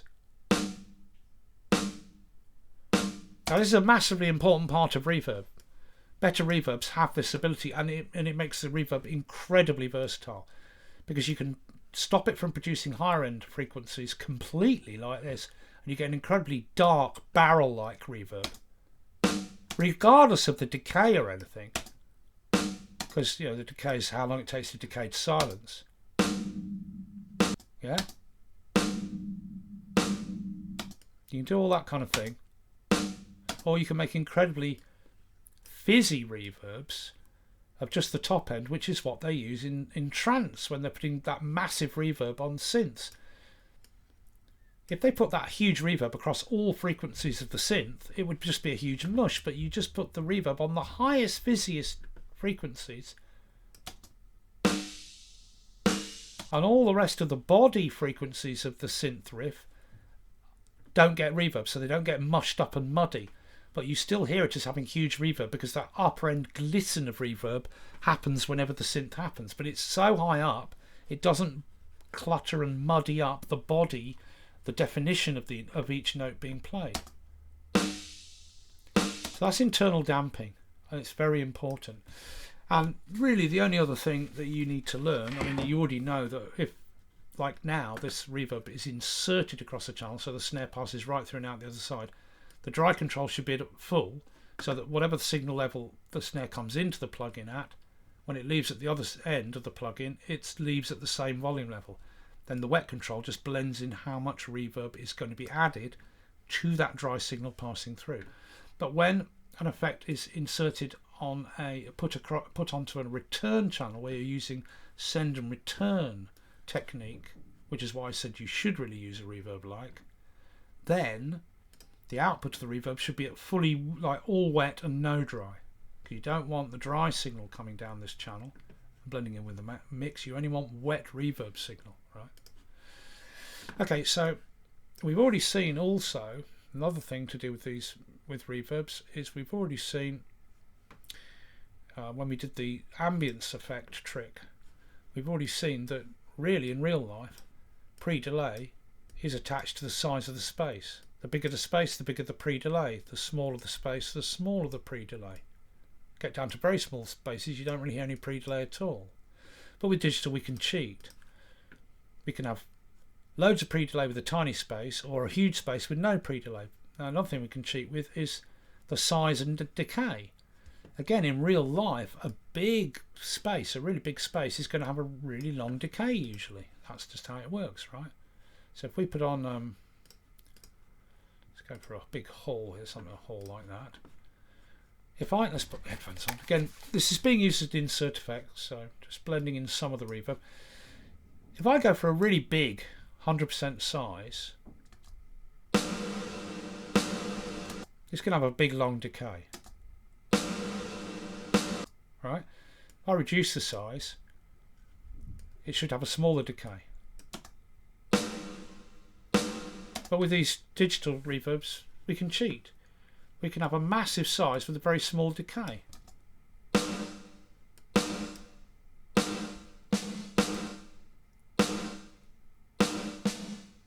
Right, which would never happen in the real world. And that, when you have a very big or a largish reverb with a very, very short unnatural decay. That's called a gated reverb. Or we can have a small size with a very long decay, which again you'd never get in real life. So we can do these kind of cheats. Okay. So pre-delay, density, how many reflections, the size, that's like the size of the space, but the decay is how long it takes to decay to silence. And you've got that internal damping that is very important. But if your reverb is on a send and return type thing, where it's on a return channel, you can just use the output EQ or put a EQ after the reverb, and of course it's only EQing the reverb, so it's not affecting the dry signal. But if you're inserting a reverb over something, it must have this internal damping if you want to change the EQ of the reverb reflections and not affect the dry signal passing through that you're blending the reverb in with, right? Does that make sense? Right, let's move on. And I've got another little, come on, stressing out my computer a bit here. What's this trance bass? Oh, right, okay. Now let's look at this thing of adding massive reverb to trance now then. And I just want to say that all these, I just did this with some MIDI files because I wanted to get this going quick. I got these MIDI files, and I'm going to give the guy his credits from this guy, Joey Shigrov. He's got all these different, he makes these chords and melodies with the bass line, and he puts them up for download. And he doesn't even ask you to sign up or register to download. You can download, and really they're for loading into Fruity Loops, but they're MIDI files, and if you drop them into a sequencer like Logic or Cubase, you'll end up with a whole bunch of empty regions that don't have anything in, but you'll see amongst that the bass, pad and melody MIDI regions, right? And that's what I'm using here. So full respect to him. He does say on his webpage, if you use my stuff in a release or anything, give me some credit. So go check him out. He's got loads of these melodies. And if you're trying to learn trance, it can be quite interesting to listen to his melodies and see what he's doing. So here's one he did, and this has got huge reverb on. I put the sounds on.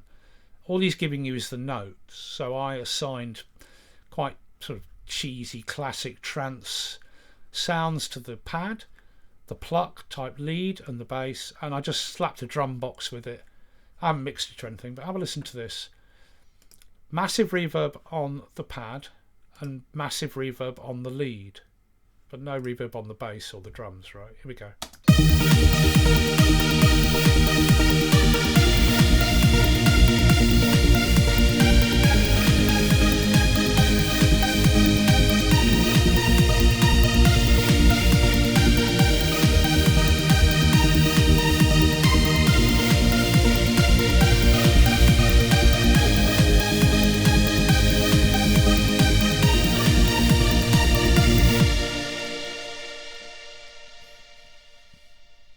When I hit stop, you can hear that massive reverb decaying away. Right?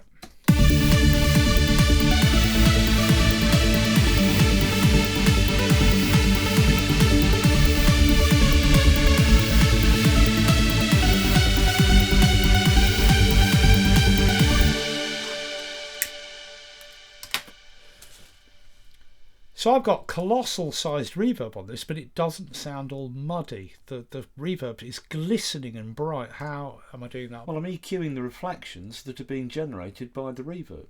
Go to the mix, it's very basic. So what I'm doing is I'm using 2 auxiliary sends on everything, not the drums. Auxiliary 1 sends out to this auxiliary return, which has this reverb on. That's the reverb for the lead synth. I'm sending just the lead synth here. Send 1 to that reverb. And the pad, I'm using send 2 to send to this reverb.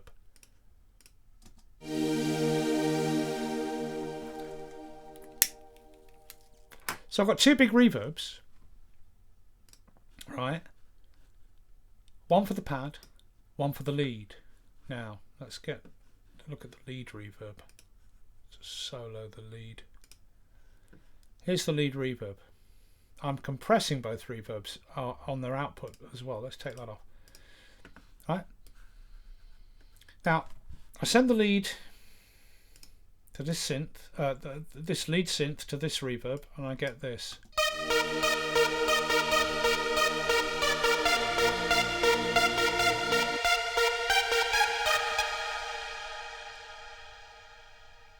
Now that is adding straight reverb, all frequencies, but if I dampen using the internal dampening, dampen out all the mid and bass frequencies, and only have top end glisten reverb, there's still reverb, right? It still sounds like there's reverb, but we're not putting it on all the body of the definition frequency areas of the synth. All those lower frequencies, when they're given reverb, they muddy the synth up. So what I'm doing is using the internal damping to just take out that bottom end from the reverb, and only the highest end frequencies reflections are being created to give this very frosty upper end reverb. And it's very loud. I'm compressing it afterwards to flatten it, compress it, and make it less dynamic, so I can push it up a little bit and get it balanced. But it's so I'm just putting this massive but very frosty high-end frequency reverb on that doesn't muddy up any of the notes being played, but you hear it, and psychoacoustically it makes you think there's reverb on all the frequencies of the instrument, like this.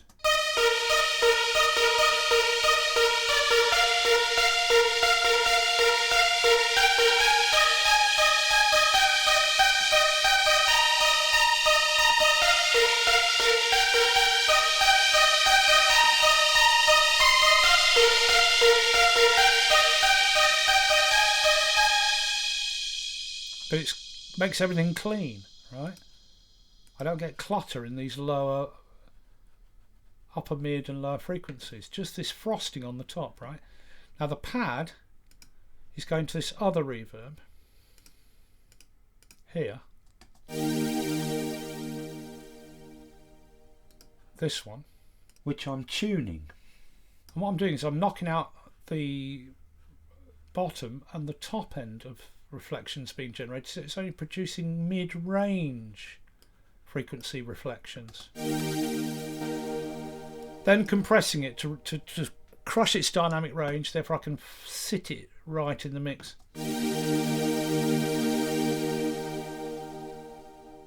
So I'm only creating mid-range reverb around this frequency area, but I can tune this reverb to whatever the key of the synth is. So if I wanted to, depending on the key of the synth, I could tune the dampening down so that it's only creating reflections lower down in the lower mid frequencies, or even further down into the upper bass and lower mid frequencies, like that. So that's a more bass end reverb. So I can tune this bump where my reverb reflection frequencies are being generated, tune it to match the key of the synth. Higher up now it's going oh, it's singing that note. The reflections being generated are making a tone of like oh, or go higher up a little bit more. And now the frequencies of the reverb being generated are going ha, ha, like that, you see. So with this internal damping you can tune the reflections that are being generated to any sort of pitch to match the pad, right? So I've got that going on.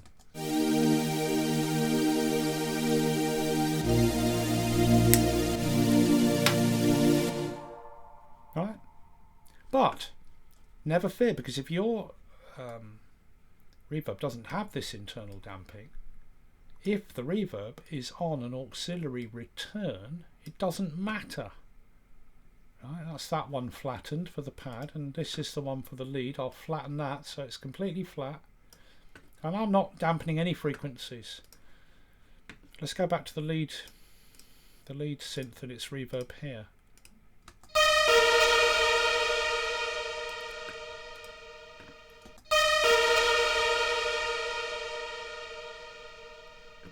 Now the reverb is creating all frequencies, but it is on an auxiliary return, so I can EQ it. So after the output of the reverb, I EQ it, knocking out all the bottom end frequencies and mid frequencies, and it has the same effect as dampening them down here.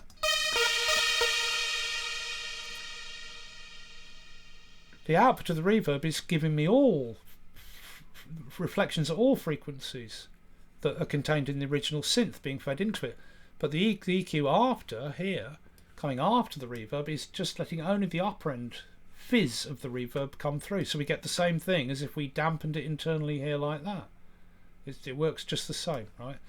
That's why you should always put reverbs on auxiliary returns, so you can EQ them how you want, make them as fat, thick, bassy, thin, fizzy, whatever you want. Okay, so I've used EQ after the reverb on the return channel to get that same fizzy effect, and then I'm compressing it. Now I'll go back to the pad and its reverb, and I'll do the same thing there. Right, we've got no internal damping going on, but instead I'll use an EQ. I'll use an EQ to create that. Okay, what I want to take out the bottom. I want to take out the top, and I just want to tune into that mid-range there. So I'm only letting those mid frequencies around 500 Hertz of the reverb reflections come through.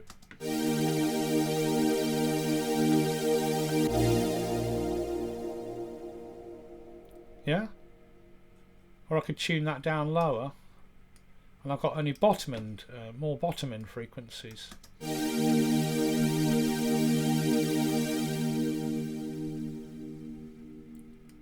Right? Or tune it up higher, so I've got more upper mid-range frequencies in my reverb, and we start to get that coming in back in then, right? See what I mean? So you put an EQ after your reverb on a return channel, and you can EQ the output to your heart's content, and it will not affect the dry signal of whatever you're adding the reverb to. Then I compress the output, and so we're doing the same thing as the internal damping on both reverbs, but with an EQ after each reverb, and we get this now.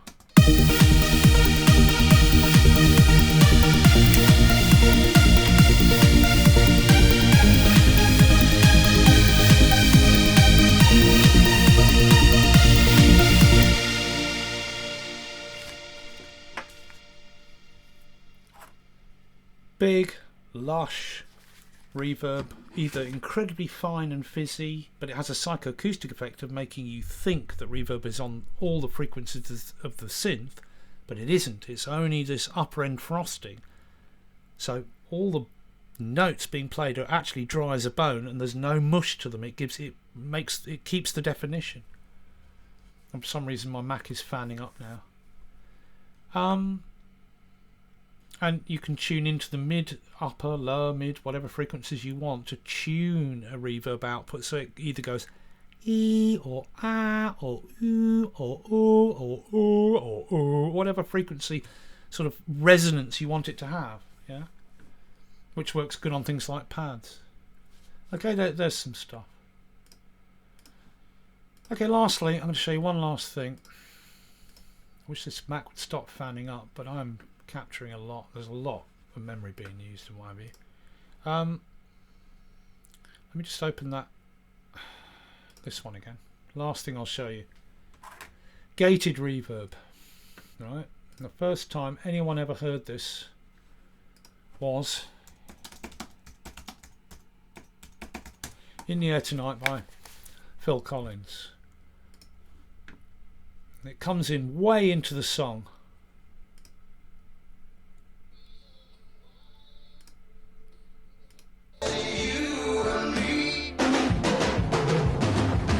That Tom Phil.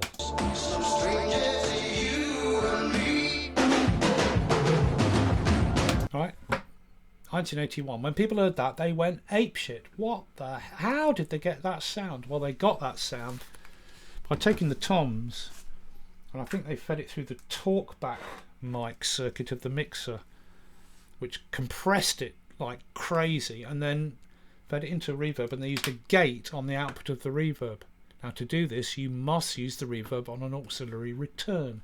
You can't do this with the reverb strapped over the channel. So there's our snare. We will send out to it, to this auxiliary return. Right, we're sending out some of that snare to the auxiliary return reverb here.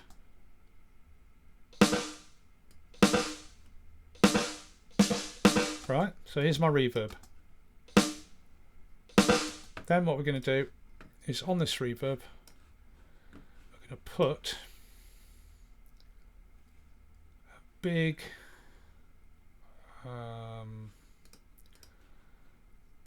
fairly on something quite big.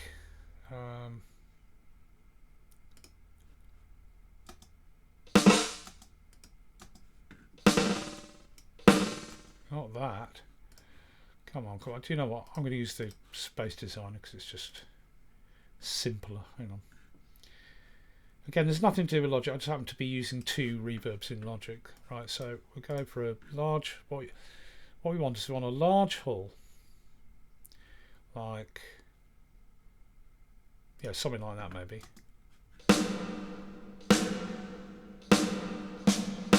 Right. Big reverb. Big-ish anyway. Right. Now, we know from what we've learned already that the bigger the space is, the longer the decay, the length.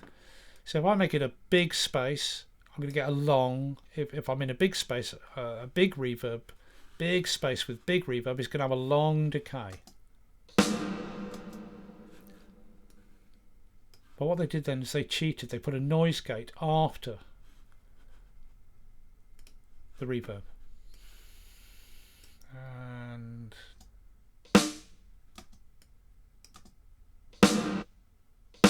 there. You have the gate open just so it closes really quick. So the reverb, this big reverb sounds, and then it's not allowed to decay. The gate cuts the decay off before it can happen. That is how they created gated reverb. But nowadays we don't need the gate because, as I showed you earlier, we got this ability to cheat. Right, so we can have a big reverb which would normally have a long length. As I increase the size of the reverb, the length in here automatically increases. Reduce the size of the reverb, the length automatically reduces to match. Big reverb, longer length to the decay, how long it takes to die to silence. Smaller size space, less time to die to silence. But we can cheat. We can go for a really big size and turn the length really short. And we get the same thing, pretty much. Big reverb space, but with a very short decay. So we can get gated reverb like that nowadays by simply manipulating the size versus the length control or decay control. But that's how they did it in the old days. Reverb followed by a gate must be on a return channel because you're gating the reverb to cut it out, and if the reverb was strapped over the channel, the signal passing through would be cut out as well. So it must be on a return channel.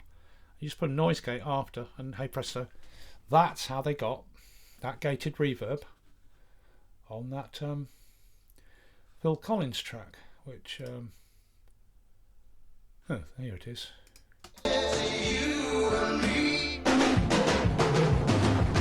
Right, the massive compression and the high quality of the toms and everything is part of it as well, but it's that reverb, you know, and the whole world went bonkers. And that was 1981, and that sort of ushered in what I call the harsh era of music. Suddenly everybody was using gated reverbs. Everybody.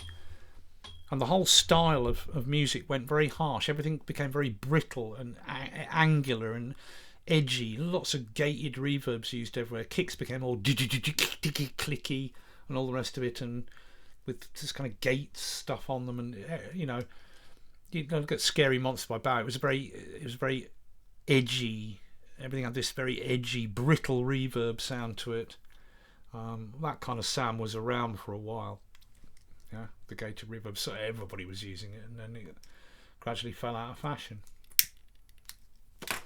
Okay. Are you not entertained? Are you not entertained? Are you not entertained? Is this not why you are here? I mean, I've given you a lot, right? Haven't I? To ponder and to try out, and I've taught you some history, and I've taught you some theory and all the rest of it. I hope this has been useful to you. And I'm going to watch this back now and see whether it was a decent take or not. And this is just like the way I work. It's just like in these days with Elvis. The band did a take, and then they know if they did a good take or not. They might do 5 takes, and then suddenly, yeah, that was the one. That's how I do my videos. I don't write anything down. I've tried scripting them and reading off it. It doesn't work. I do a take, do a take, do a take, and I gradually learn the song, so to speak, how I'm going to do it. And at some point, I'll do a take that works. That could have been it. I'm not sure how long that lasted. It might be too long. I might have messed up. I don't know. But anyway, there you go. Reverb for beginners. I hope that's useful. I'll see you for the next one.